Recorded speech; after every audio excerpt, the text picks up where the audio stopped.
नमस्कार दोस्तों, स्वागत है आपका साक्षी की आवाज़ चैनल में। तो दोस्तों, आज की कहानी है बेटे नालायक होते हैं। ये तो सुना था, लेकिन जब बेटी ने भी सबके सामने माँ को दिखाया नीचा और बोली कि माँ, आपको कपड़े पहनने की तमीज़ नहीं है, कैसे भी कहीं भी गंवार की तरह चल देती हो, तो बहू ने किया कुछ ऐसा कि अपनी ननद के होश ठिकाने लगा दिए और किया कुछ ऐसा कि दोनों दांतों तले उंगली दबाने लगे। आइए जानते हैं कि उन्होंने ऐसा क्या किया। कनिका, थोड़ा फटाफट हाथ चलाया करो यार, पता नहीं तुम्हें मेकअप करने में कितना टाइम लगता है। आज फिर से हम लोग लेट हो जाएंगे और देखना, यह सब सिर्फ और सिर्फ तुम्हारी वजह से होगा। इतनी ही देर में बाहर से आवाज़ देती हुई देवकी जी बोली। कनिका, बेटा तूने मुन्ना को डायपर नहीं पहनाया था क्या? देख, इसने टॉयलेट कर लिया है। तू एक काम कर, इसे डायपर पहना दे। अपनी माँ की इतनी आवाज़ सुनकर रजत बहुत तेज आवाज़ में बोला, एक कम थी जो आप और आ गई यहाँ पर। गाड़ी में बैठिए, जाइए गाड़ी में बैठिए और अपने साथ डायपर लेकर आ जाऊँगा मैं। रास्ते में जाते वक्त पहना देना। हर काम में समय लगाती है। रजत बात बढ़ाए जा रहा था और कनिका गुस्से में उसे देख रही थी बस, और कहने लगी, छोड़िए माँ जी, आप एक काम कीजिए, आप मुन्ना को लेकर चलिए, तो बस इसकी डायपर लेकर ये आपके पीछे पीछे आते हैं, क्योंकि यह तो हमेशा ही घोड़े पर सवार रहते हैं। ऑफिस से 10-20 मिनट पहले नहीं आया जाता है। बस घर आते ही इन्हें सब तैयार चाहिए। रहने दीजिए माँ जी, मैं कुछ मेकअप वेकअप नहीं कर रही, अब ऐसे ही चली जाती हूँ। जब लोग इन्हें ही ताने सुनाएंगे ना, तो सब पता चल जाएगा। इस पर रजत बोला, कनिका, फालतू में तमाशा करने का काम मत करो, फटाफट तैयार होकर नीचे आ जाओ। चलिए माँ, आप चलिए, मुन्ना को लेकर उसकी डायपर लेकर मैं आता हूँ।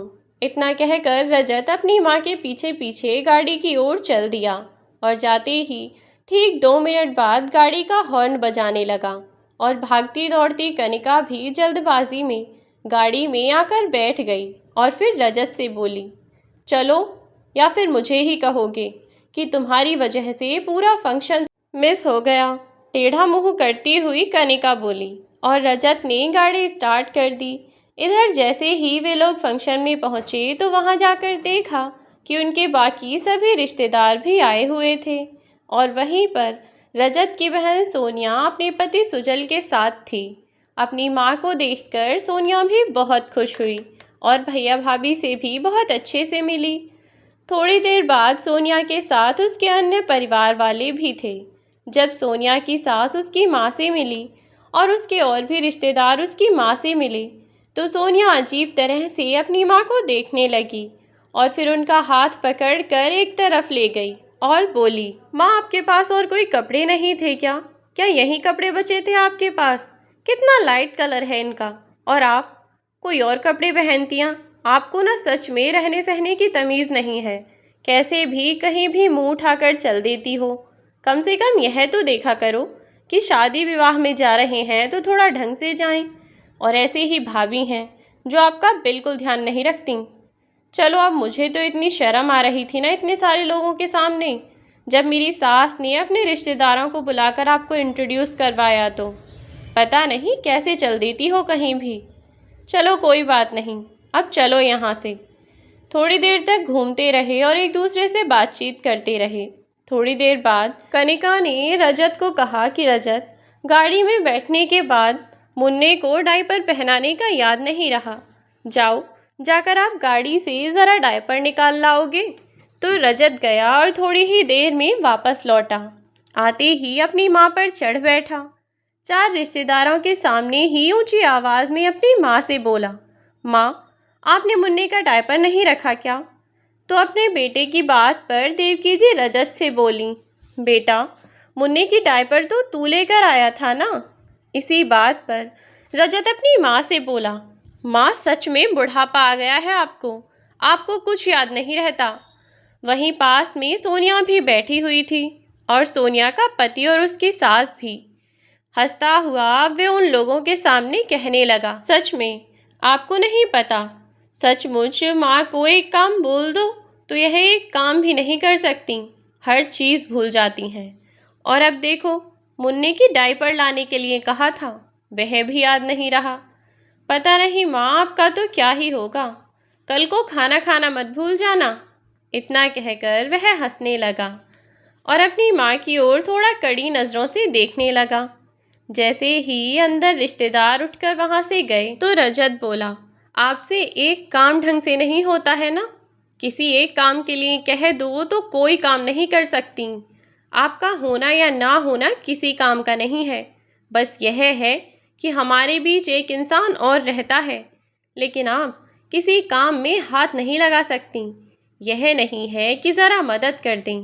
अरे डायपर रखना कौन सी बड़ी बात थी, पर नहीं, उतना भी नहीं हुआ आपसे। लेकिन अभी तक सोनिया का 10-12 साल का भांजा वहीं पर बैठा हुआ था, और भी 2-4 बच्चे थे जो बहुत बड़े तो नहीं थे, लेकिन 16, 17 या 18 साल तक के रहे होंगे। अब वे इतने छोटे भी नहीं थे कि उन्हें कुछ समझ ना आए। इतने सारे लोगों के बीच उनका बेटा इस तरह से बोला तो देवकी जी को बहुत बुरा लगा। इतनी ही देर में कनिका, जो कि मुन्ने को लेकर वॉशरूम गई थी, वह वॉशरूम से बाहर आई। जब उसने अपने पति को अपनी सास पर चिल्लाते हुए देखा तो वह बोली, रजत आप एक काम कीजिए, आई थिंक आपको लेट हो रहा है ना, और हमें अब घर चलना चाहिए। अगर आपको किसी से मिलना है तो आप जाकर मिल लीजिए।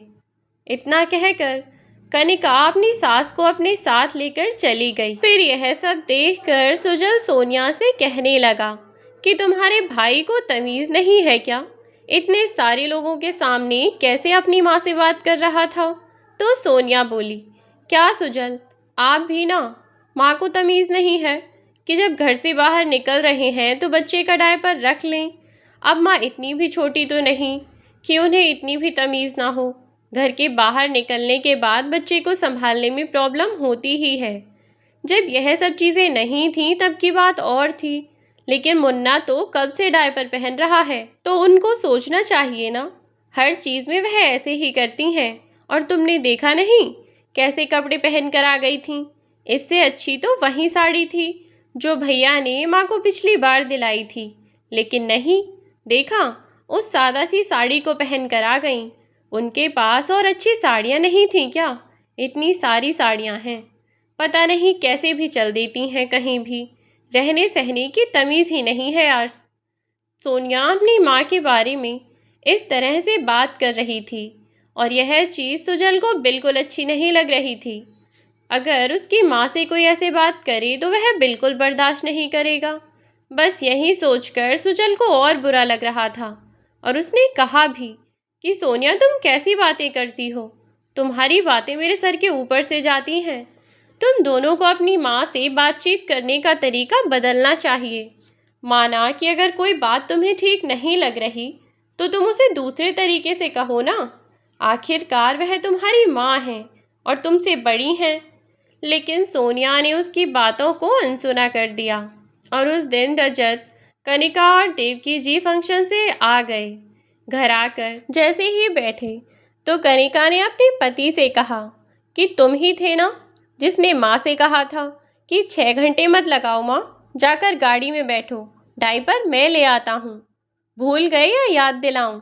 जब मैं यहाँ ड्रेसिंग टेबल के सामने खड़े होकर अपने बाल बना रही थी और तुम दंदनाते हुए बाहर से अंदर आए थे, तभी माँ ने आकर कहा था कि डायपर पहनाने के लिए मुन्ना के लिए, और मैंने माँ से कहा भी कि माँ जाकर आप डायपर रख लो, तो तुमने कहा था कि मैं रख लूँगा, और वहाँ सब लोगों के सामने तुम माँ से ऐसे बात कर रहे थे। तुमसे तो हद हो गई है रजत, काम करते करते बिल्कुल मशीन बन गए हो। इतनी भी तमीज़ नहीं है कि किससे कैसे बात करनी चाहिए। इस बात पर रजत और कनिका में बहस हो गई, और उनका बीच बचाव करने के लिए देवकी जी आईं। तब भी रजत ने अपनी माँ से कहा कि ठीक है, आप प्लीज़ मुझे ज्ञान मत दो, ऑलरेडी मेरे पास बहुत है, मुझसे संभाला नहीं जाता, आप जाओ, जाकर अपना काम करो प्लीज़। इस बात पर कनिका और चिढ़ गई और बोली, यही तुम्हारी सबसे बड़ी प्रॉब्लम है, दुनिया में सबसे बड़े ज्ञानी तो तुम ही हो, बाकी तो सब बेवकूफ़ है ना। माँ जी आप जाइए, जाकर आराम कीजिए, अपने बेटे से बात करने का कोई फ़ायदा नहीं है आपके लिए। ये इस लायक ही नहीं है कि आप इनसे बात करें। छोड़िए माँ जी, आप जाइए प्लीज़, जाकर आराम कीजिए। मुन्ना अकेला है, आप उसके पास ही आराम कर लीजिए।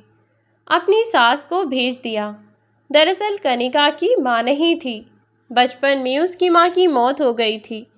जब से कनिका अपने ससुराल में आई तो उसने अपनी सास को भी, अपनी माँ और देवकी जी ने भी उसे एक बेटी की तरह प्यार किया, पर हमेशा उसका साथ भी दिया। तो कनिका उनके साथ ऐसा बर्ताव बर्दाश्त नहीं करती थी और इसीलिए उनके बीच झगड़ा हो जाया करता था।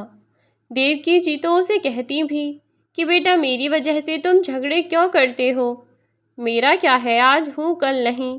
और फिर जब मेरा अपना बेटा ही मेरी भावनाओं को नहीं समझता तो तुम्हें मैं क्या ही कहूँ। तो कनिका उन्हें समझाती कि माँ, आप ऐसी बातें मत किया करिए, आपका बेटा ही तो नहीं समझता, आपकी बेटी तो है ना समझने के लिए। लेकिन इस बात पर भी उन्हें अफसोस ही होता कि बेटी भी मेरी ऐसी ही है। बेटा, एक तू ही है जो मेरी हर बात को समझती है, वरना अपनी औलाद से तो मैं उम्मीदें रखना ही छोड़ चुकी हूँ कि कभी मेरी बात समझेंगे। पता नहीं क्यों उन्हें लगता है कि मैं बेवकूफ़ हूँ। कभी कहते हैं कि ऐसे तैयार मत हो, कभी कहते हैं कि यह काम मत करो, और फिर थोड़ी देर बाद खुद ही कहेंगे कि यह काम क्यों नहीं किया। मैं तो परेशान हो गई हूँ, लेकिन अब क्या कर सकती हूँ। तब भी तो शांत रहना ही शुरू कर दिया है मैंने। मेरी वजह से तुम झगड़ा मत किया करो। लेकिन कनिका जब उसकी सास के साथ कोई इतनी बदतमीज़ी करता तो वह बर्दाश्त नहीं कर पाती थी। और आज जब सबके सामने रजत ने इस तरह बर्ताव किया तो भला वह कैसे चुप रह सकती थी। इसीलिए वह बोल पड़ी थी। अब आखिरकार रजत और कनिका लड़ झगड़ कर सो गए। अगली सुबह उसे अपनी गलती का कोई एहसास ही नहीं था। उसने नखरे में ऐसे ही बस नाश्ता किया और चल दिया। कनिका ने उससे बात भी की और उसे समझाने की कोशिश भी की। तब कनिका ने उसे बहुत प्यार से समझाया कि रजत, आप मेरी बातों का बुरा मत माना कीजिए। बस एक बार सोच कर देखिए, अपने आप को माँ की जगह रख कर देखिए।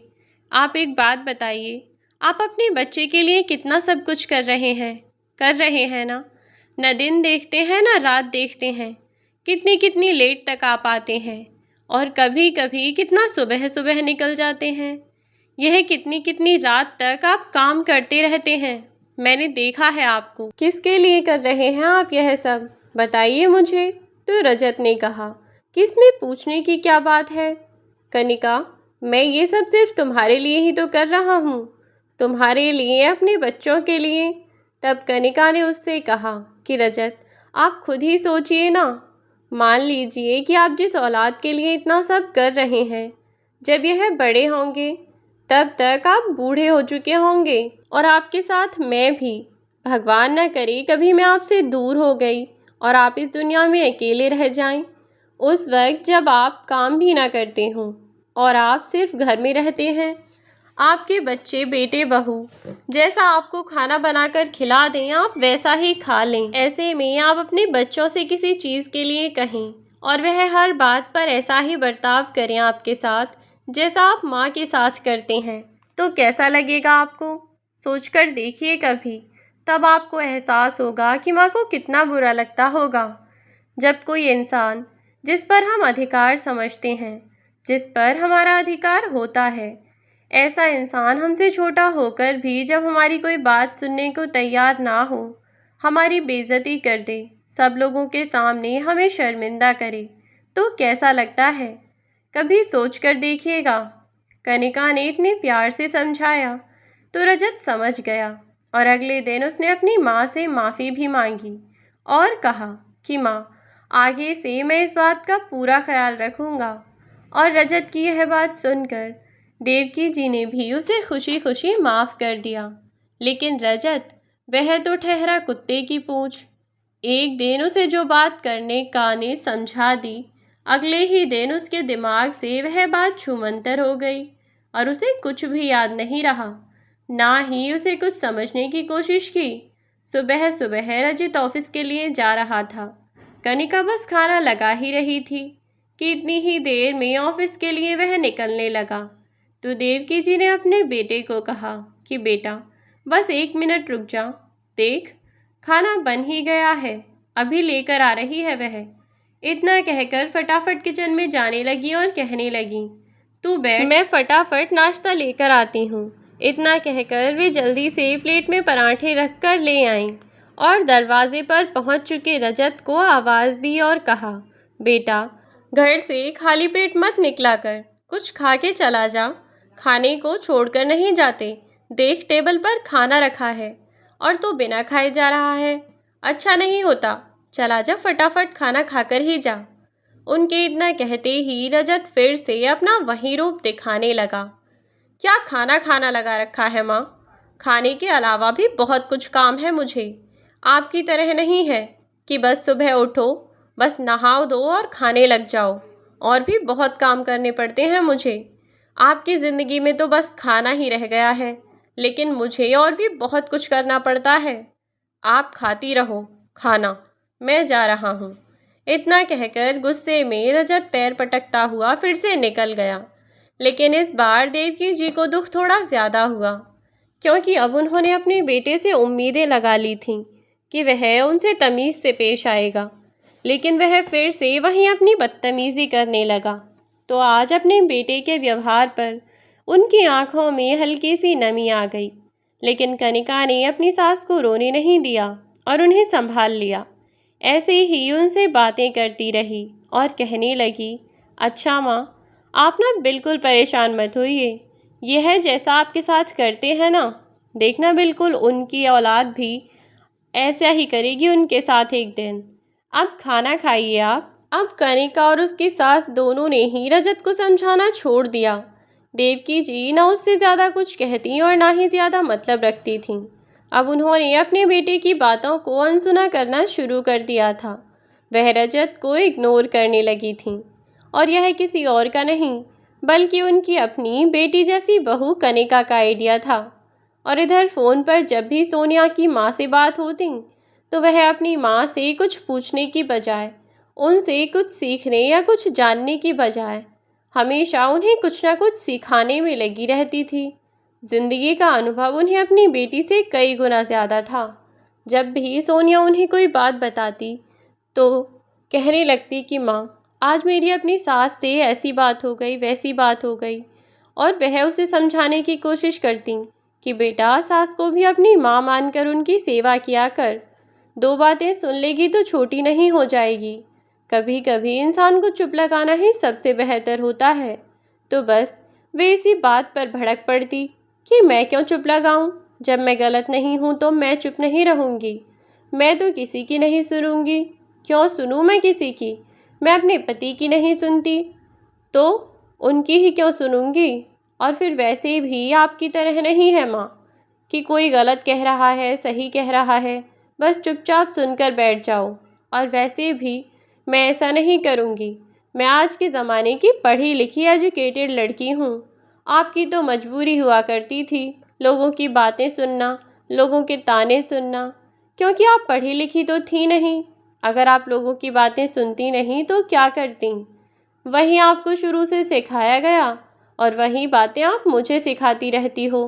अरे माँ, ज़माना बदल गया है, अब पहले जैसा कुछ नहीं रहा, तो आप यह सब बातें मुझे मत सिखाया करिए, क्योंकि अब ज़माना बदला है और मैं भी बदली हूँ। मैं आज के ज़माने की लड़की हूँ, पहले की तरह नहीं। ऐसे ही न जाने कितनी बातें उनके बीच हुईं, कितने किस्से हुए। कोई भी बात होती तो अक्सर ही वह अपनी माँ को कहानियाँ सुनाने लग जाया करती थी, और हर एक बात पर ऐसे दर्शाती जैसे उन्हें कुछ आता ही नहीं है। बिना बदतमीज़ी किए भी देवकी जी के बेटे और बेटी उनकी बहुत बेइज्जती किया करते थे, और यह बात सुजल और कनिका को बहुत अच्छे से पता चल चुकी थी। अब एक दिन सुजल ने देवकी जी से बात करने के लिए कनिका के पास फ़ोन किया, और क्योंकि देवकी जी अपने पोते के लिए कुछ बना रही थीं, तो कनिका ने फ़ोन स्पीकर पर लेकर उनकी बात देवकी जी से कराई। तो सुजल अपनी सास से अपनी पत्नी के बर्ताव के लिए माफ़ी मांगने लगा और कहने लगा कि माँ जी, मुझे माफ़ कीजिए, आपकी बेटी सचमुच बहुत बदतमीज़ हो गई है, उसे इतनी भी तमीज़ नहीं कि अपनी माँ से किस तरह बात करनी चाहिए। मुझे तो समझ नहीं आता कि ये लोग आज के ज़माने के होकर भी पूरी तरह से अपनी तमीज़ को भूल कैसे सकते हैं। पूरी तरह से अपनी मान मर्यादा तमीज़ को खो चुके हैं। बस मॉडर्न ज़माने के हैं तो सिर्फ मॉडर्निटी के सहारे ही जी रहे हैं। बड़े छोटे का तो कोई लिहाज ही नहीं रह रहा है। अब आप मुझे यह बताइए कि घर पर सब ठीक है ना, और आपकी तबीयत कैसी है। सुजल ने अपनी सास से उनके हालचाल लिए और उसने फ़ोन रख दिया। फिर कनिका ने जब यह बातें सुनी तो उसे लगा कि सुजल को भी कहीं न कहीं इस बात का एहसास है कि उसकी सास के साथ उसकी पत्नी कैसा बर्ताव करती है। तो इसके लिए कनिका ने एक और प्लान बनाया, क्योंकि रजत को अपनी माँ के इग्नोर करने या ना करने से कोई फ़र्क ही नहीं पड़ रहा था, क्योंकि अभी तक तो वह उसकी नज़रों के सामने थी ना। आखिरकार कनिका ने सुजल को फ़ोन किया और फ़ोन पर उससे बात करने लगी। कहने लगी कि जीजा जी जैसा आप सोचते हैं बिल्कुल मैं भी वैसा ही सोचती हूँ। जैसे सोनिया दीदी माँ के साथ बर्ताव करती हैं बिल्कुल वैसा ही बर्ताव यह भी माँ के साथ करते हैं। मैं इन्हें समझाने की कई बार कोशिश कर चुकी हूँ कि आप माँ के साथ ऐसा बर्ताव मत किया कीजिए। वह माँ है आपकी, अगर एक बात कहती हैं तो सुन लिया कीजिए कि वह क्यों कह रही हैं, क्या कह रही हैं। लेकिन यह तो सुनने का नाम ही नहीं लेते। तो उधर से सुजल बोला कि हाँ भाभी, यहाँ भी बिल्कुल वही हाल है। सोनिया अपने आप को पता नहीं क्या समझती है। माँ जी को तो अपने आगे कुछ समझती ही नहीं। अरे वह कुछ बात बताती हैं तो अपने अनुभव से, लेकिन यह आज के ज़माने की दुहाई देकर उनकी सब बातों को नकार देती है। मुझे भी समझ नहीं आता भाभी कि मैं क्या करूं, कैसे इसकी अकल ठिकाने लगाऊं। लेकिन हाँ, माँ से यह इतना ज़्यादा कुछ नहीं कहती, लेकिन मम्मी जी के सामने उनकी एक नहीं सुनती। पर मैं तो बस यही सोचता हूँ कि मैं इसकी अकल ठिकाने कैसे लगाऊं। तभी कनिका बोली, वही तो जीजू, मैं भी सोचती हूँ कि कुछ ऐसा आइडिया लगाया जाए कि आपकी पत्नी और मेरे पति दोनों की अकल ठिकाने आ जाए और अपनी माँ की इज्जत करना सीख जाएं दोनों। खैर, आप अगर कहें तो मैं आपको अपना एक प्लान बताऊं। मेरे पास एक आइडिया है जिससे यह दोनों सुधर सकते हैं। उसके बाद सुनकर सुजल ने भी उत्साह दिखाते हुए कहा कि हाँ हाँ भाभी, बताइए ना। तब कनिका बोली, लेकिन इसके लिए मुझे आपकी भी मदद चाहिए होगी जीजू।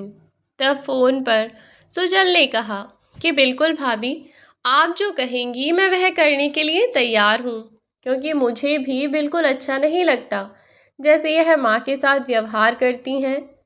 तब कनिका ने सुजल को अपना प्लान बताया और उस प्लान के लिए उन्हें कुछ दिन इंतज़ार करना था, क्योंकि अगले ही 15 दिन में उनके किसी और रिश्तेदार के यहाँ शादी थी, जिसमें उन सभी लोगों को फिर से एक साथ जाना था।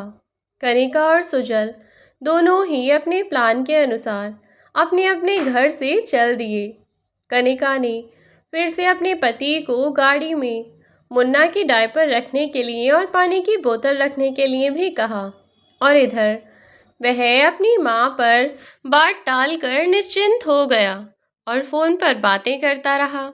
गाड़ी में जाकर बैठ गया, लेकिन इस बार भी जानबूझकर कनिका ने लापरवाही की। ना ही तो उन्होंने दूध की बोतल रखी और ना ही पानी की बोतल और ना ही मुन्ना की डायपर रखी।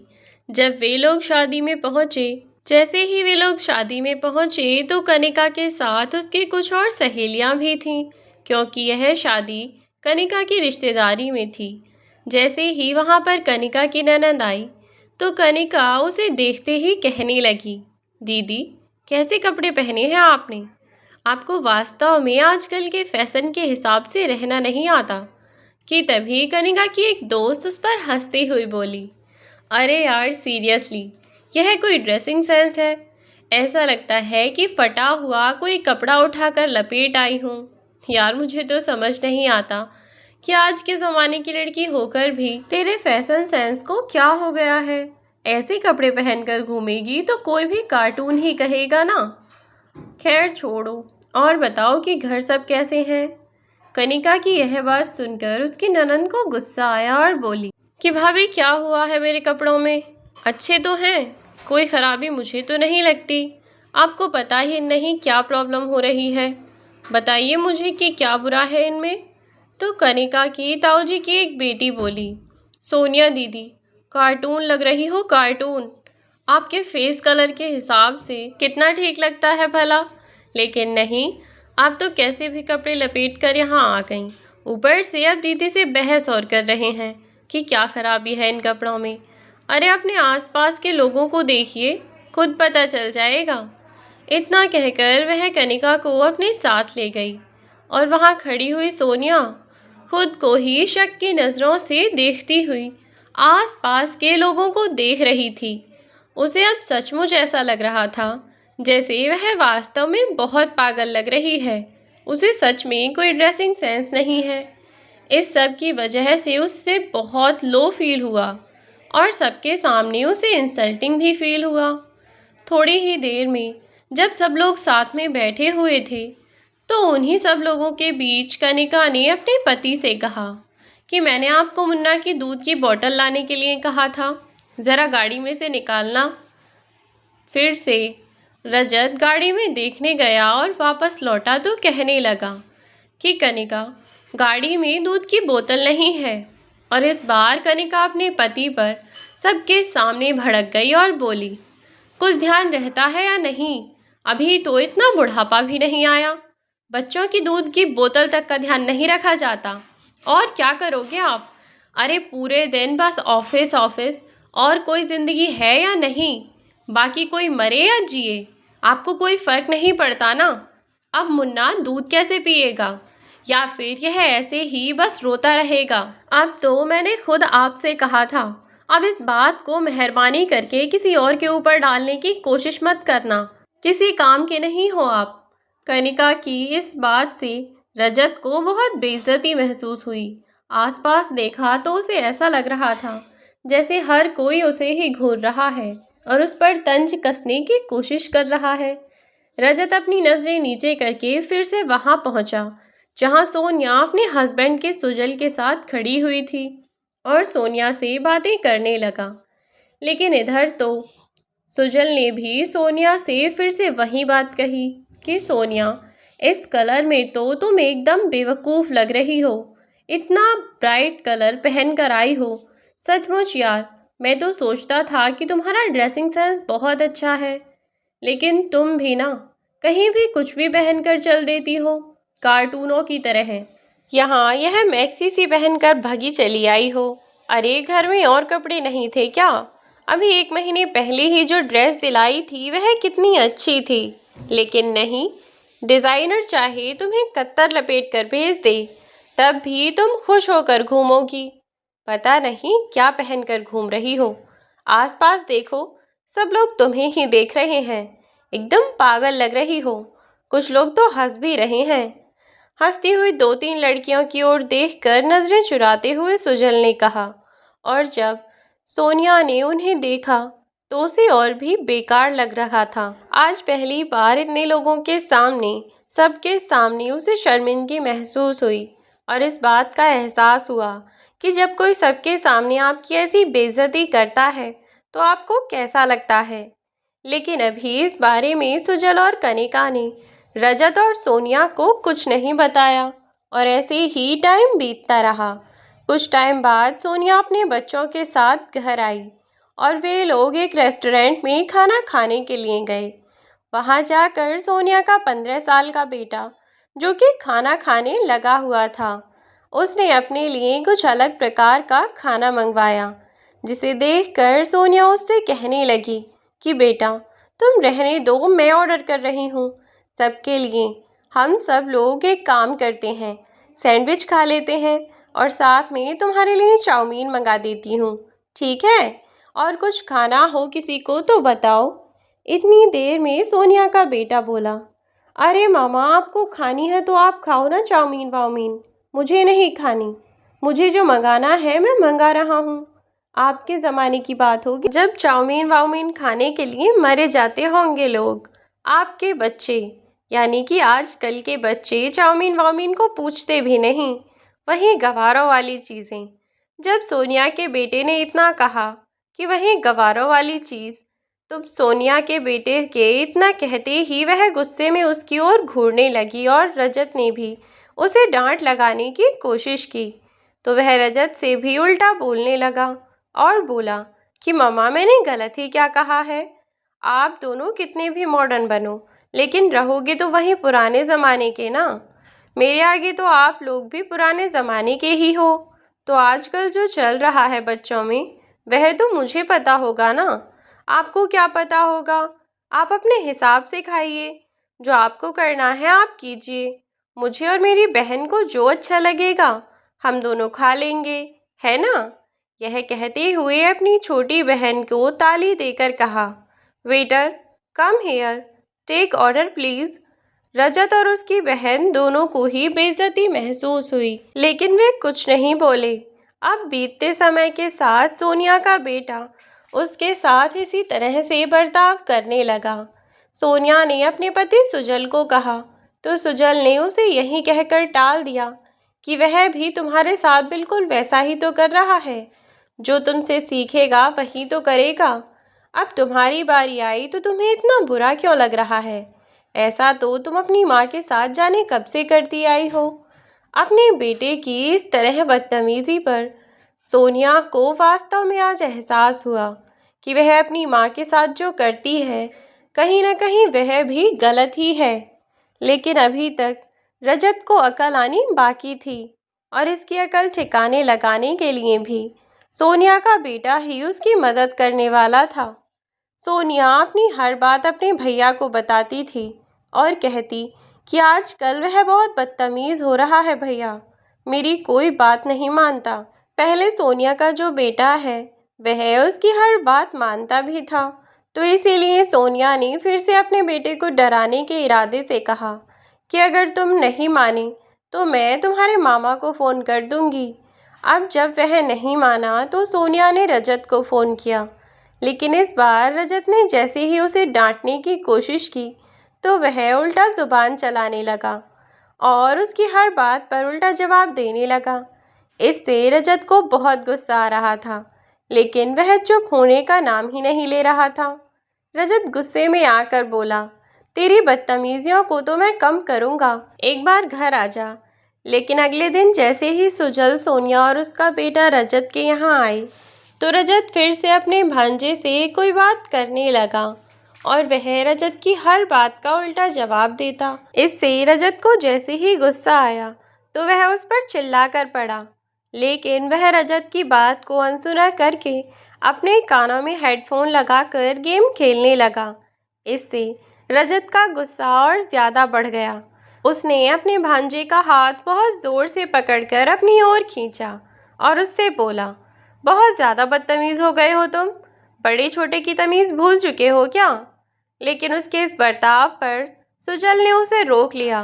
तब सुजल ने कहा कि तुम्हें मेरे बेटे से इस तरह बात करने का कोई अधिकार नहीं है। वह जो भी कर रहा है सही कर रहा है। इतनी ही देर में कनिका दरवाजे पर आ गई और बोली, अरे दीदी, जीजू, आप आइए ना, अंदर आइए, बैठिए। जैसे ही वे लोग सोफे पर बैठकर पानी पीने लगे तो रजत बोला, सुजल, बच्चों को इतना लाड़ लड़ाना भी ठीक नहीं। यह अभी से इतनी बदतमीज़ी करने लगा है, बड़े होकर क्या आपकी बात सुनेगा? तो सुजल बोला, बच्चे जैसा देखेंगे वैसा ही तो सीखेंगे ना। मुझसे तो आज तक कभी इसने बदतमीज़ी नहीं की। जैसे मैं अपनी माँ की हर बात मानता हूँ, यह भी मेरी हर बात मानता है। पता नहीं तुम्हारे साथ और मेरी पत्नी यानी अपनी माँ के साथ ही ऐसा क्यों करता है। कि इतनी ही देर में कनिका पीछे से आई और बोली, अरे जीजू, इसमें पूछने की क्या बात है और सोचने की क्या ज़रूरत है? यह दोनों भी तो माँ जी के साथ ऐसा ही बर्ताव करते हैं ना। जब बबूल का पेड़ बोएंगे तो इन्हें थोड़े कांटे तो मिलेंगे ही ना। जैसे कर्म इंसान करेगा उसे वैसा ही फल भी मिलेगा। अब अभी तो सिर्फ दीदी को पता चल रहा है, मुन्ने को थोड़ा बड़ा होने दीजिए। जब अपने पिता को अपनी माँ के साथ ऐसी बदतमीज़ी करते देखेगा ना, तो 1 मिनट नहीं लगाएगा इन्हें उल्टा जवाब देने में। वह भी यही सोचेगा ना कि जब यह अपने माँ बाप की इज्जत नहीं कर सकते तो मैं क्यों करूँ, है ना जीजू। कनिका की इस बात पर सहमति जताता हुआ सुजल बोला, हाँ बिल्कुल ठीक कहा आपने भाभी, बिल्कुल ऐसा ही होगा। कहीं ना कहीं इंसान अपने हर एक काम के जरिए अपना भविष्य तय करता है। वहीं आप दोनों ने भी किया है। बच्चों के सामने माँ जी को नीचा दिखाकर आप लोग सोचते हैं कि आप बहुत ऊंचे हो गए, लेकिन वास्तव में बच्चों की नज़रों में आपकी कोई इज्जत नहीं है। जो इंसान अपने बड़े बुजुर्गों का सम्मान नहीं कर सकता, वह किसी छोटे से उम्मीद कैसे कर सकता है कि वह उसका सम्मान करे। और जहाँ तक बात रही जनरेशन की या मॉडर्न ज़माने की, तो जनरेशन बदलने पर सोच में, व्यवहार में, हर चीज़ में अंतर आना स्वाभाविक सी बात है। लेकिन उस अंतर को कितना बढ़ाना है या कितना घटाना है, यह इंसान के खुद के हाथ में होता है। लेकिन मेरी बीवी, वह तो खुद ही उस अंतर को खींच खींच कर इतना बड़ा बनाने की कोशिश करती रहती है ना, कि कभी ख़त्म ही ना हो। हमेशा अपने आप को जाने कितना दिमागदार समझेगी, जैसे बाकी तो सब बेवकूफ़ हैं। पर कोई नहीं, यह जितनी भी दिमागदार बन रही है ना, आने वाले टाइम में इसकी औलाद भी इसे पागल ही बना देगी, जैसे यह अपनी माँ को पागल समझते हैं। सुजल की इस बात पर सोनिया के मुंह से उफ तक ना निकली, लेकिन सुजल की इस बात पर कनिका ने भी हामी भरी और कहा, बिल्कुल सही कह रहे हो जीजू, और मुझे तो इंतज़ार है उस दिन का जब इंसान को उसकी तरह उसके किए कर्मों का फल मिले। मुन्ना भी 4-6 साल में बिल्कुल सही सही सब बातें बोलना सीख ही जाएगा। 10-12 साल बाद वह जब बड़ा होगा तो वह भी बिल्कुल ऐसा ही करेगा। तब पता चलेगा। वह दोनों आपस में बातें कर रहे थे और वे दोनों एक दूसरे का मुंह तक रहे थे और अपनी गलती पर पछता रहे थे शायद। जब सुजल और कनिका उन दोनों की ऐसे ही बेइज्जती करते रहे तो वह दोनों सुजल और कनिका से बोले, क्या यार, अब बस भी करो, तुमने तो हमारा जीना हराम कर दिया। कर तो रहे हैं ना, कह तो रहे हैं ना। ठीक है, अब हमें समझ आ गया है कि तुम क्या कहना चाहते हो और हमें अपनी गलती का एहसास भी है। उनकी इस बात पर कनिका बोली, अगर सच में तुम्हें इस बात का एहसास है तो जाकर माँ जी को अंदर से बाहर बुला कर लेकर आओ, क्योंकि आप दोनों जब मिलते हैं ना तो उनकी इतनी इंसल्ट करते हैं कि वह आप दोनों के सामने ही नहीं आना चाहती और इसीलिए अभी तक अपने कमरे में बैठी हैं। जाओ और उन्हें जाकर नीचे लेकर आओ। इस बात पर वे दोनों राज़ी हो गए और अपनी माँ के कमरे में जाकर उनका दरवाज़ा खटखटाया। अंदर जाकर देखा तो देवकी जी टीवी देख रही थीं और उन्होंने भागवत चलाई हुई थी। अपने बच्चों को जैसे ही देखा तो कुछ सोचती हुई सी नीचे देखने लगीं और झट से टीवी बंद कर दिया।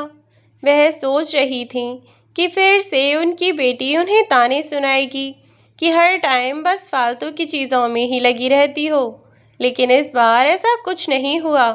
रजत और सोनिया दोनों ने आकर अपनी माँ से माफ़ी मांगी और कहा कि माँ, अब हम अच्छे से समझ गए हैं कि उम्र के साथ साथ जब जनरेशन बदलता है तो सच में परिवर्तन आना स्वाभाविक सी बात है, लेकिन हमने आपकी और अपनी सोच के बीच के उस अंतर को इतना बढ़ा दिया, अपने आप को इतना ऊंचा और आपको इतना नीचे समझने लगे हम, और हम यह भूल ही गए कि माँ बाप का कद जितना ऊंचा होता है औलाद का भी उतना ही ऊंचा होता है, और अगर माँ बाप का कद हम नीचा रखेंगे तो औलाद ऊंची कभी नहीं हो सकती। इसीलिए हमें माफ़ कर दो माँ, आगे से हमसे ऐसी गलती नहीं होगी, हम फिर से कभी ऐसी गलती नहीं करेंगे। दोनों ने अपनी माँ से माफ़ी मांगी और अपनी माँ को नीचे लेकर आए। आज देवकी जी बहुत खुश थीं। सब लोगों के बीच अपने बेटे बहू और बेटी दामाद के बीच बैठकर सबसे बातें कर रही थीं, हंस रही थीं, मुस्कुरा रही थीं, बिना किसी झिझक के कि उनकी बेटी उनकी बातों को लेकर पकड़कर बैठ न जाए। या उनके कपड़ों को, उनकी किसी भी बात को लेकर उन्हें टोक न दे। वह बिना किसी परेशानी के बैठी थीं कि कहीं उनका बेटा उन्हें कुछ सुनाने न लग जाए। वे दोनों अब अपनी गलती पर शर्मिंदा थे और आगे से उन्होंने ऐसी गलती ना करने का वादा किया।